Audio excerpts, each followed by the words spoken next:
ಕನ್ನಡದಲ್ಲಿ ಮಾತನ್ನ ಪ್ರಧಾನಿ ಮೋದಿ ಆರಂಭಿಸಿದ್ದಾರೆ. ಬಸವಣ್ಣನ ನೆನೆದು ಪ್ರಧಾನಿ ಮೋದಿ ಭಾಷಣವನ್ನ ಪ್ರಾರಂಭ ಮಾಡಿದ್ದಾರೆ.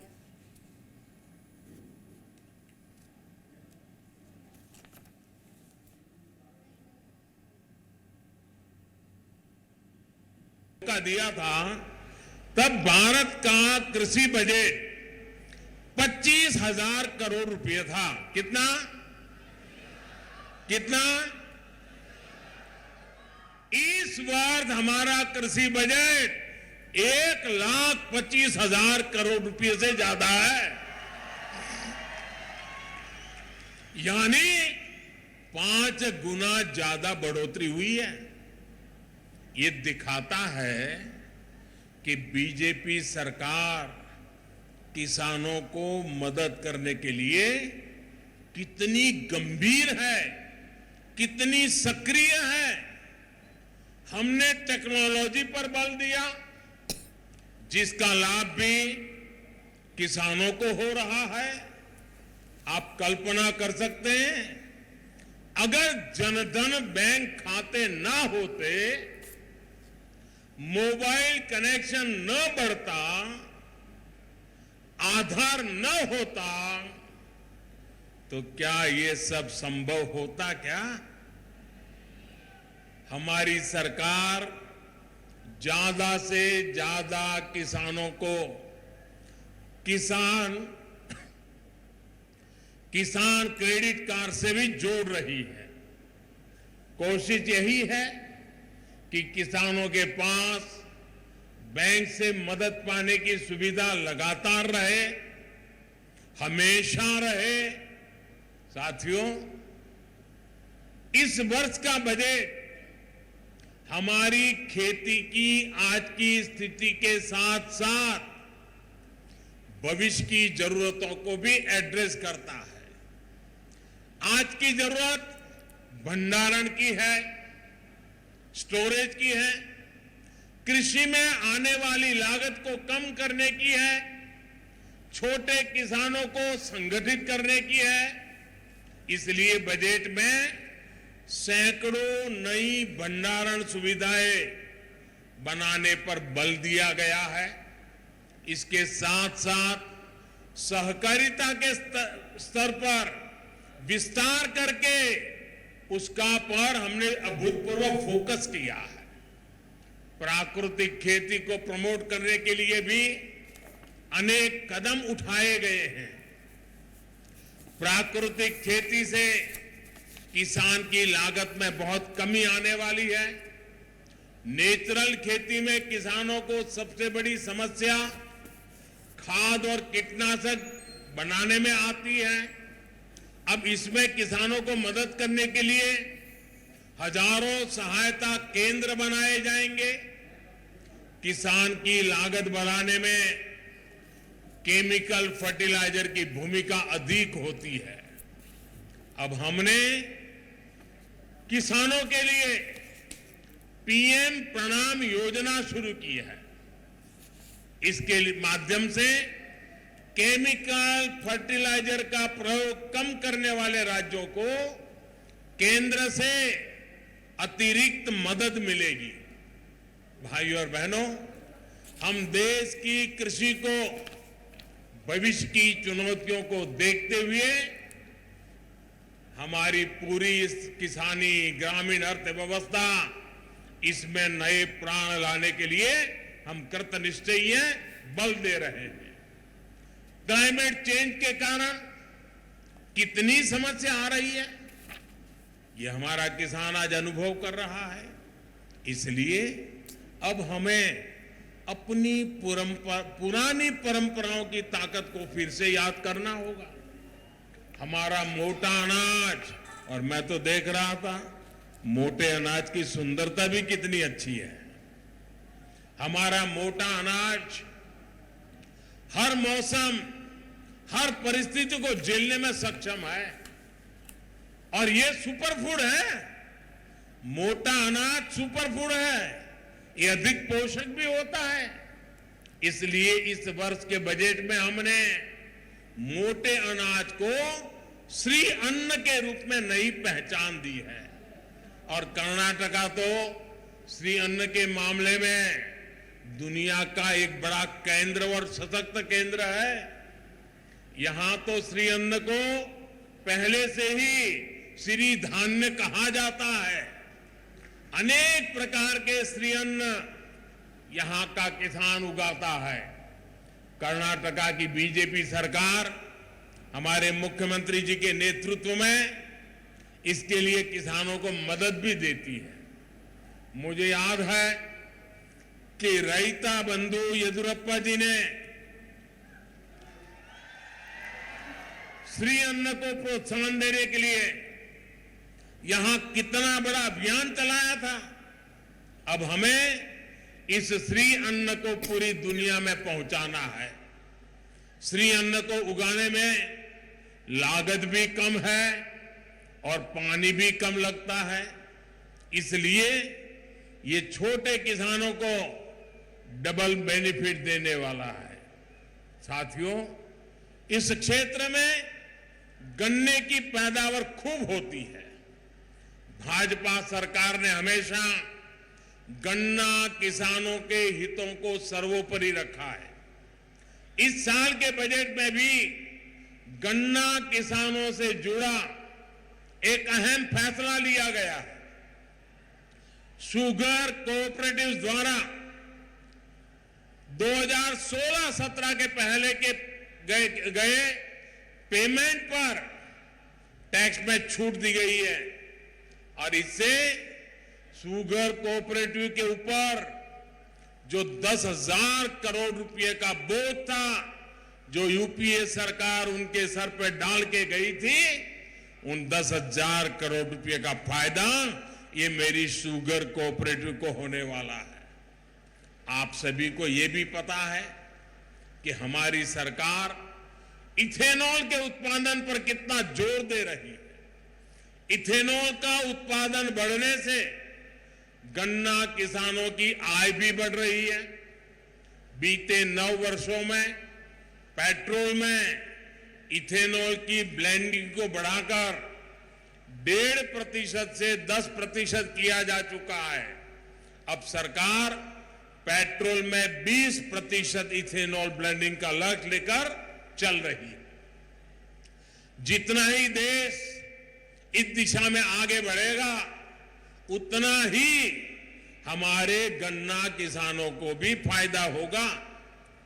भाइयों और बहनों, खेती हो, इंडस्ट्री हो, टूरिज्म हो, बेहतर शिक्षा हो, बेहतर स्वास्थ्य हो, ये सब कुछ अच्छी कनेक्टिविटी से और सशक्त होते हैं। इसलिए बीते वर्षों में हम कर्नाटका की कनेक्टिविटी पर बहुत अधिक फोकस कर रहे हैं। 2014 से पहले के 5 वर्षों में कर्नाटका में रेलवे का बजट कुल मिलाकर 4,000 करोड़ रुपए था, जबकि इस वर्ष कर्नाटका में रेलवे के लिए 7,500 करोड़ रुपए रखे गए हैं। इस वक्त कर्नाटका में रेलवे के लगभग 45,000 करोड़ रुपए के प्रोजेक्ट पर काम चल रहा है।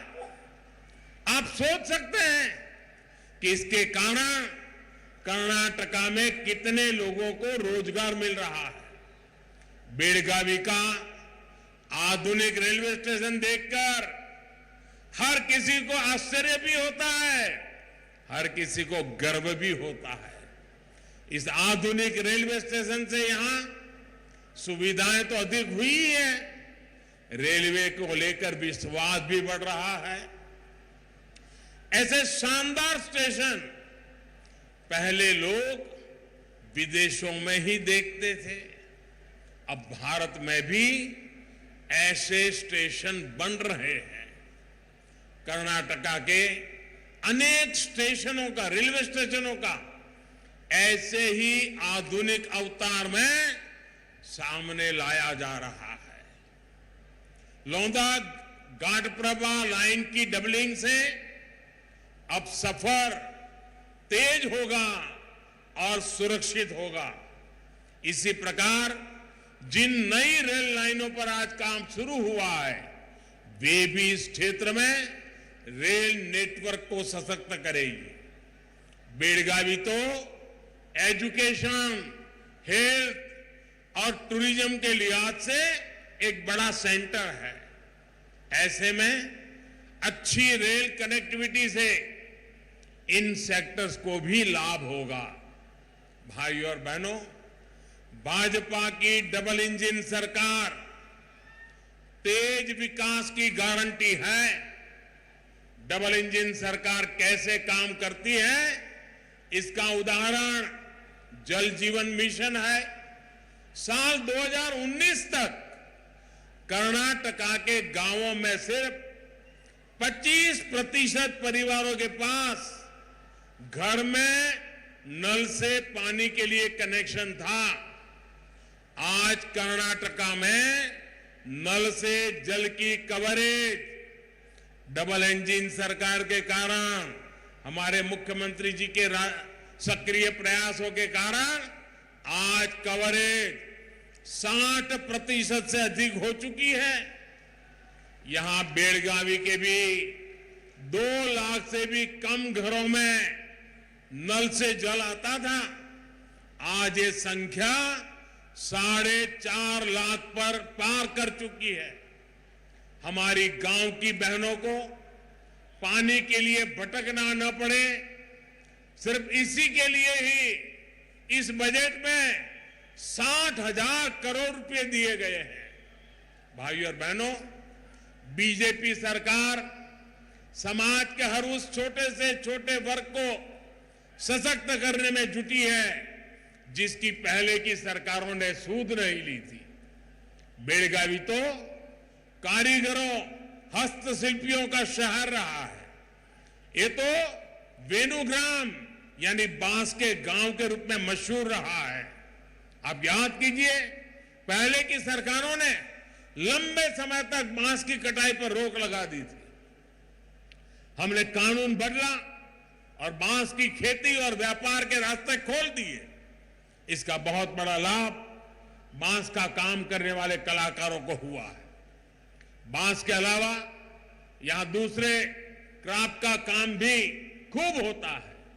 इस वर्ष के बजट में पहली बार ऐसे साथियों के लिए हम पीएम विश्वकर्मा योजना लेकर आए हैं। इस योजना से ऐसे सभी साथियों को हर प्रकार की मदद दी जाएगी। साथियों, आज जब मैं बेलगावी आया हूं तो एक और विषय पर अपनी बात रखना जरूर चाहूंगा। मैं आपको याद दिलाना चाहता हूं कि कांग्रेस किस तरह कर्नाटका से नफरत करती है। कर्नाटका के नेताओं का अपमान कांग्रेस की पुरानी संस्कृति का हिस्सा है। जिस किसी से भी कांग्रेस के परिवार विशेष को दिक्कत होने लगती है उसकी कांग्रेस में बेइज्जती शुरू कर दी जाती है। इतिहास गवाह है कि कांग्रेस परिवार के आगे एस निजलिंगप्पा और वीरेंद्र पाटिल जी जैसे नेताओं का अपमान कैसा किया गया था हर कर्नाटक के लोग जानते हैं। अब एक बार फिर कांग्रेस का एक विशेष परिवार के आगे कर्नाटका के एक और नेता का अपमान किया गया है। साथियों, इसी धरती के संतान 50 वर्ष जिनका संसदीय कार्यकाल रहा है, ऐसे श्रीमान मल्लिकार्जुन खड़गे जी का मैं बहुत सम्मान करता हूं। उन्होंने जनता की सेवा में अपने से जो कुछ भी हुआ करने का प्रयास किया है। लेकिन उस दिन मैं देखकर बहुत दुखी हो गया जब कांग्रेस का अभी अधिवेशन चल रहा था छत्तीसगढ़ में, उस कार्यक्रम में सबसे बड़ी आयु के व्यक्ति, राजनीति में सबसे सीनियर, वहां पर खड़गे जी मौजूद थे और वो उस पार्टी के अध्यक्ष थे। धूप थी, जो भी सब खड़े थे उन सबको धूप लगना बहुत स्वाभाविक था, लेकिन धूप में वो छतरी का सौभाग्य कांग्रेस के सबसे बड़ी आयु वाले, सबसे सीनियर कांग्रेस के प्रमुख खरगे जी के नसीब नहीं हुआ। बगल में किसी और के लिए छाता लगा गया था। ये बताता है, कहने को तो खड़गे जी कांग्रेस अध्यक्ष हैं, लेकिन कांग्रेस में जिस तरह उनके साथ बर्ताव होता है वो देखकर पूरी दुनिया देख भी रही है और समझ भी रही है कि रिमोट कंट्रोल किसके हाथ में है। परिवारवाद के इसी संकंजे में आज देश की अनेक पार्टियां जकड़ी हुई हैं। इसी शिकंजे से हमें देश को मुक्त कराना है। इसलिए कांग्रेस जैसे दलों से कर्नाटक के लोगों को भी सतर्क रहना है। और ये कांग्रेस के लोग इतने निराश हो गए हैं, इतने निराश हो गए हैं, अब तो वो सोचते हैं जब तक मोदी जिंदा है उनकी दाल गलने वाली नहीं है। और इसलिए सारे आजकल कह रहे हैं मर जा मोदी, मर जा मोदी, नारे बोल रहे हैं मर जा मोदी। कुछ लोग कब्र खोलने में बिजी हो गए हैं। वो कह रहे हैं मोदी तेरी कब्र खुदेगी।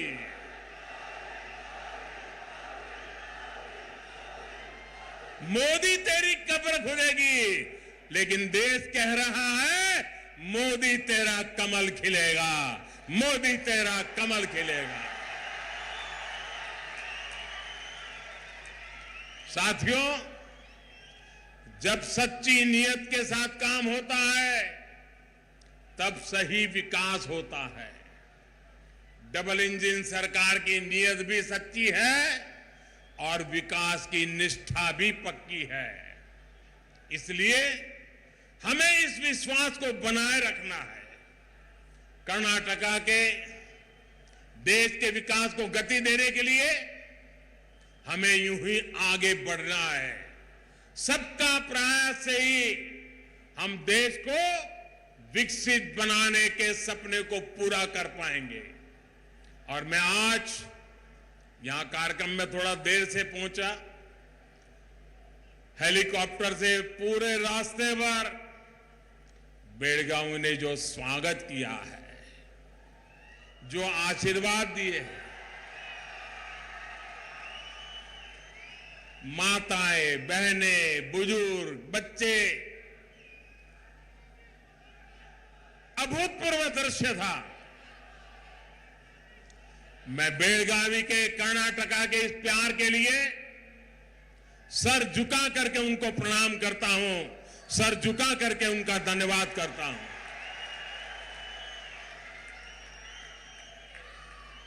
आज की मेरी कर्नाटका की यात्रा भी विशेष है, क्योंकि आज सुबह मैं शिवमोगा में था और वहां पर एयरपोर्ट कर्नाटका की जनता को सुपुर्द करने का मुझे सौभाग्य मिला। लेकिन साथ साथ हमारे वरिष्ठ नेता येदियुरप्पा जी का जन्मदिन की शुभकामनाएं देने का भी मौका मिला।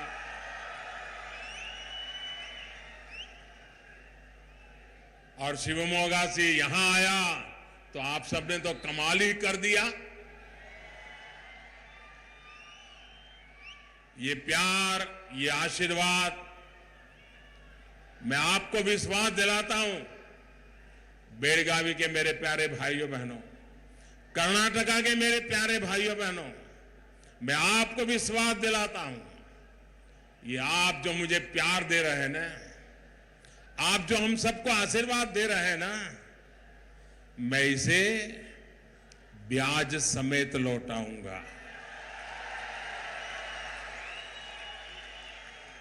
और कर्नाटका का विकास करके लौटाऊंगा, बेलगावी का विकास करके लौटाऊंगा। फिर एक बार आपको बहुत बहुत धन्यवाद। मेरे साथ बोलिए भारत माता की, भारत माता की, भारत माता की। बहुत बहुत धन्यवाद।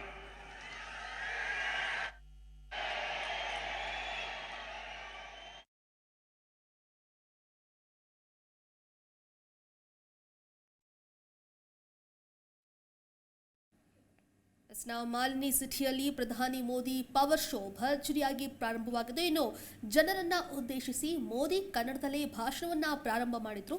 ಇನ್ನು ಭಾಷಣದ ಸಂದರ್ಭದಲ್ಲಿ ಜನರ ಮುಂದೆ ರೈತರು ಕೈ ಚಾಚುವಂತಹ ಅವಶ್ಯಕತೆ ಇಲ್ಲ ಅಂತ ರೈತರನ್ನ ಉದ್ದೇಶಿಸಿ ಕೂಡ ಭಾಷಣವನ್ನ ಮಾಡಿದ್ರು. ಇನ್ನು ಕಿಸಾನ್ ಕ್ರೆಡಿಟ್ ಕಾರ್ಡ್ನಿಂದ ಅನ್ನದಾತರಿಗೆ ಯಾವ ರೀತಿಯಾದಂತಹ ಅನುಕೂಲವಾಗ್ತಾ ಇದೆ, ಇನ್ನು ಕಿಸಾನ್ ಕ್ರೆಡಿಟ್ ರೈತರಿಗೆ ಡಬಲ್ ಉಪಯೋಗವನ್ನ ನೀಡ್ತಾ ಇದೆ. ಇನ್ನು ಈ ಬಜೆಟ್ ಅಲ್ಲೂ ಕೂಡ ಕೃಷಿ ಉತ್ಪನ್ನಗಳಿಗೆ ಸಾಕಷ್ಟು ಅನುಕೂಲ ಆಗುವಂತಹ ನಿಟ್ಟಿನಲ್ಲಿ ಬಜೆಟ್ ಅನ್ನ ಕೂಡ ಘೋಷಣೆ ಮಾಡಲಾಗಿದೆ ಅಂತ ಮೊದಲಿಗೆ ರೈತರನ್ನ ಉದ್ದೇಶಿಸಿ ಮೋದಿ ಭಾಷಣವನ್ನ ಪ್ರಾರಂಭ ಮಾಡಿದ್ರು. ಯಾವ ರೀತಿ ಕೃಷಿಗೆ ಈ ಬಾರಿ ಬಜೆಟ್ನಲ್ಲಿ ಒತ್ತನ್ನ ನೀಡಲಾಗ್ತಾ ಇದೆ, ಜೊತೆಗೆ ಬಿಜೆಪಿ ಸರ್ಕಾರ ಅಧಿಕಾರಕ್ಕೆ ಬಂದಾಗಲಿಂದ ಯಾವ ರೀತಿ ರೈತರಿಗೆ ಒಂದಷ್ಟು ರೀತಿಯಾದಂತಹ ಮನ್ನಣೆಯನ್ನ ಕೊಡ್ತಾ ಇದೆ ಅನ್ನೋದ್ರ ಬಗ್ಗೆ ಮೋದಿ ಭಾಷಣವನ್ನ ಪ್ರಾರಂಭ ಮಾಡಿದ್ರು. ಇನ್ನು ಬಿಜೆಪಿ ಸರ್ಕಾರ ಸಿರಿಧಾನ್ಯ ಬೆಳೆಗೆ ಉತ್ತೇಜನವನ್ನ ನೀಡಿದೆ. ಶ್ರೀ ಅನ್ನವನ್ನ ಸಿರಿಧಾನ್ಯ ಬೆಳೆಗಳು ಎಂತಾರೆ. ಇನ್ನು ಸಿರಿಧಾನ್ಯಗಳಿಗೆ ಡಬಲ್ ಇಂಜಿನ್ ಸರ್ಕಾರ ಸಾಕಷ್ಟು ಒತ್ತನ್ನ ನೀಡ್ತಾ ಇದೆ ಅಂತ ಮೋದಿ ಹೇಳಿದ್ದಾರೆ. ಇನ್ನು ನೈಸರ್ಗಿಕ ಕೃಷಿಗೆ ನಮ್ಮ ಸರ್ಕಾರ ಸಾಕಷ್ಟು ಉಪಯೋಗವನ್ನ ಮಾಡ್ತಾ ಇದೆ. ಸಿರಿಧಾನ್ಯಗಳ ಬೆಳೆಗೆ ಯಡಿಯೂರಪ್ಪ ಒಳ್ಳೆ ಕೆಲಸವನ್ನ ಮಾಡಿದ್ದಾರೆ ಅಂತ ಇದೇ ಸಂದರ್ಭದಲ್ಲಿ ಮೋದಿ ಹೇಳಿದ್ದಾರೆ. ಇನ್ನು ಬೆಳಗಾವಿಯಲ್ಲಿ ಆಧುನಿಕ ರೈಲ್ವೆ ನಿಲ್ದಾಣ ನಿರ್ಮಾಣ ಆಗ್ತಾ ಇದೆ. ಬಜೆಟ್ನಲ್ಲಿ ಕಬ್ಬು ಬೆಳೆಗಾರರಿಗೆ ಸಾಕಷ್ಟು ಯೋಜನೆಗಳನ್ನ ಕೂಡ ಜಾರಿಗೆ ತರಲಾಗಿದೆ. ಇನ್ನು ಆ ಕುರಿತಾಗಿ ಈಗಾಗಲೇ ಘೋಷಣೆಗಳನ್ನ ಕೂಡ ಮಾಡಲಾಗಿದೆ ಅಂತ ಇದೇ ಸಂದರ್ಭದಲ್ಲಿ ರೈತರನ್ನ ಉದ್ದೇಶಿಸಿ ಹಾಗೂ ಕಬ್ಬು ಬೆಳೆಗಾರರಿಗೆ ಯಾವ ರೀತಿ ಬಿಜೆಪಿ ಸರ್ಕಾರದಲ್ಲಿ ಒತ್ತನ್ನ ನೀಡಲಾಗಿದೆ ಅಂತ ಮೋದಿ ಹೇಳಿದ್ದಾರೆ. ಅದರ ಜೊತೆಗೆ ಎಥನಾಲ್ ಬಳಕೆಯಿಂದ ಕಬ್ಬು ಬೆಳೆಗಾರರಿಗೆ ಅನುಕೂಲ ಆಗುವಂತಹ ನಿಟ್ಟಿನಲ್ಲಿ ಜಲಜೀವನ್ ಮಿಷನ್ ಸೇರಿ ಹಲವು ಯೋಜನೆಗಳನ್ನ ಬಿಜೆಪಿ ಸರ್ಕಾರ ಜಾರಿಗೆ ತಂದಿರುವಂತಹ ಕುರಿತಾಗಿ ಕೂಡ ಹೇಳಿದ್ದಾರೆ. ಇನ್ನು ಅಭಿವೃದ್ಧಿ ಆಗೋದಕ್ಕೆ ಡಬಲ್ ಇಂಜಿನ್ ಸರ್ಕಾರ ಮತ್ತು ಬೊಮ್ಮಾಯಿ ಮುಖ್ಯವಾಗಿ ಕಾರಣರಾಗ್ತಾರೆ ಅಂತ ಇದೇ ಸಂದರ್ಭದಲ್ಲಿ ಹೇಳಿದ್ರು. ಇನ್ನು ಜಲಜೀವನ್ ಮಿಷನ್ ನಿಂದ ಪ್ರತಿ ಮನೆಗೆ ನೀರು ಪೂರೈಕೆ ಆಗ್ತಾ ಇದೆ. ಬಿಜೆಪಿ ಸರ್ಕಾರ ಸಮಾಜಮುಖಿ ಕಾರ್ಯಗಳನ್ನ ಮಾಡ್ತಾ ಇದೆ ಅಂತ ಇದೇ ಸಂದರ್ಭದಲ್ಲಿ ಪಕ್ಷದ ಪರ ಮೋದಿ ಮೆಚ್ಚುಗೆಯ ಮಾತುಗಳನ್ನ ಆಡಿದ್ದಾರೆ. ಇನ್ನು ಯುಪಿಎ ಸರ್ಕಾರ ಹೊರಿಸಿದಂತಹ ಹೊರೆಯನ್ನ ನಾವು ಎಲ್ಲರಿಗೂ ಕೂಡ ಇಳಿಸಿದ್ದೇವೆ. ಕಾಂಗ್ರೆಸ್ ವಿರುದ್ಧ ಕೂಡ ಇದೇ ಸಂದರ್ಭದಲ್ಲಿ ಪ್ರಧಾನಿ ಮೋದಿ ತಮ್ಮ ಆಕ್ರೋಶವನ್ನ ಹೊರ ಹಾಕಿದ್ದಾರೆ. ಇನ್ನು ಕಾಂಗ್ರೆಸ್ ಪಕ್ಷ ರಾಜ್ಯಕ್ಕೆ ಅಪಮಾನವನ್ನ ಮಾಡಿದೆ. ಇನ್ನು ಮಲ್ಲಿಕಾರ್ಜುನ್ ಖರ್ಗೆ ಅವರ ಬಗ್ಗೆ ನನಗೆ ಅಪಾರವಾದಂತಹ ಗೌರವವಿದೆ, ಆದರೆ ಖರ್ಗೆಗೆ ಕಾಂಗ್ರೆಸ್ ಹೈಕಮಾಂಡ್ ಭಾರಿ ಅವಮಾನ ಮಾಡಿದೆ ಅಂತ ಇದೇ ಸಂದರ್ಭದಲ್ಲಿ ಕಾಂಗ್ರೆಸ್ ವಿರುದ್ಧ ವಾಗ್ದಾಳಿಯನ್ನ ನಡೆಸಿದ್ದಾರೆ. सर झुका करके उनको प्रणाम करता हूं, सर झुका करके उनका धन्यवाद करता हूं.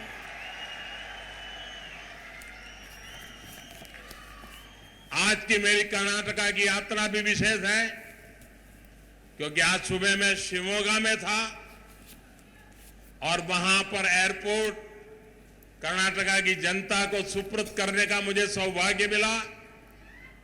लेकिन साथ साथ हमारे वरिष्ठ नेता येदियुरप्पा जी का जन्मदिन की शुभकामनाएं देने का भी मौका मिला.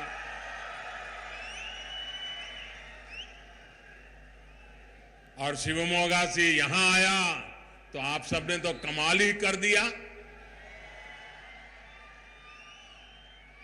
ये प्यार, ये आशीर्वाद, मैं आपको विश्वास दिलाता हूं, बेलगावी के मेरे प्यारे भाइयों बहनों, कर्नाटका के मेरे प्यारे भाइयों बहनों, मैं आपको विश्वास दिलाता हूं, ये आप जो मुझे प्यार दे रहे हैं ना, आप जो हम सबको आशीर्वाद दे रहे हैं ना, मैं इसे ब्याज समेत लौटाऊंगा.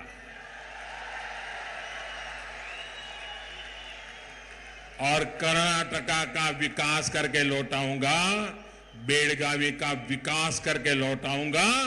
फिर एक बार आपको बहुत बहुत धन्यवाद.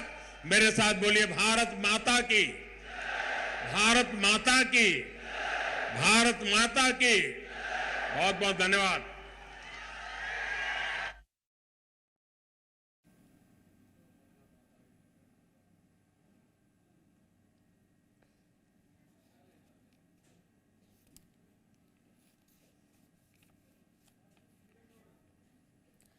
ಇದಿಷ್ಟು ಪ್ರಧಾನಿ ಮೋದಿ ಜನರನ್ನ ಉದ್ದೇಶಿಸಿ ಇವತ್ತಿನ ಭಾಷಣದಲ್ಲಿ ಮಾತನಾಡಿರುವಂಥದ್ದು.